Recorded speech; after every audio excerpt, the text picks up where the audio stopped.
Thank you for your patience and understanding during this entire 16 months as we've navigated COVID as a congregation. It hasn't been easy, and establishing our practices hasn't been simple, that's for sure. I want to extend my personal appreciation for those who recognize the challenge of leading during such a time as this. In fact, in May, after announcing our updated practices for the month of June, I asked one man what he thought, and he replied, "I wouldn't want your job." I appreciate those who appreciate the challenges of leadership. As I said in late May, we'd evaluate our practices monthly and adjust.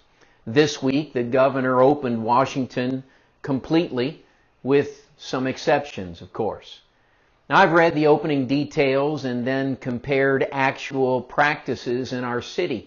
Walked up to doors, read businesses' signs. As I noted last month, there's now large variation from business to business. I've noted signs that differ from the governor's guidelines. I've noticed some businesses are posting nothing at all. Uniform response is over. So again, we evaluate what this congregation does to provide a safe and comfortable environment for as many as possible. We consider the vaccinated and the unvaccinated. We consider those more concerned and those less concerned. We consider regular participants and newcomers. We consider congregational responsibility and personal responsibility. And somehow we try to find balance. And though we can't please everyone, here's what we'll practice for services in July, and then we'll reevaluate as the situation develops. We encourage those who are sick or showing signs of sickness, stay home, view the service online. We encourage frequent hand washing, and we'll maintain sanitizer stations. All our auditorium windows will be open during the service. Fans will be running in the warm weather. In the auditorium, we're going to maintain the seating being roped off for distance. Those ministering in direct engagement with others will continue to wear masks while they're serving, so in prayer ministry or guest services.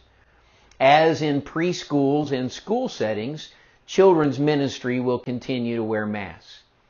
Those unvaccinated are encouraged to wear masks. Encouraged, not required. Why are you even encouraging masks for the unvaccinated? Well, I just call it the poison ivy principle. While I'm unafraid of poison ivy, I do my best to evade it when I see it.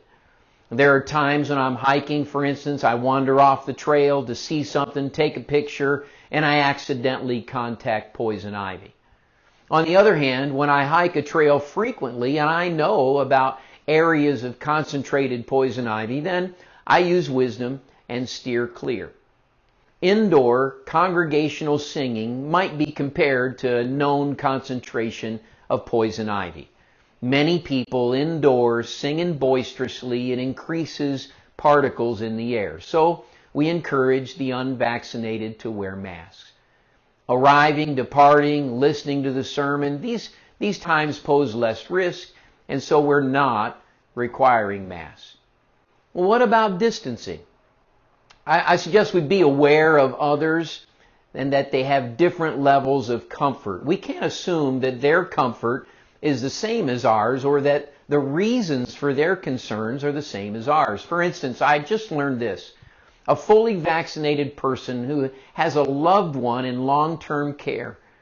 They went to recently visit, and the facility asked them if they'd been in a crowd of more than 10 people in the past 2 weeks. If so, they'd not be permitted to visit their loved one in the future, regardless of their vaccination status. And so they're forced to choose between visiting a frail loved one and attending church.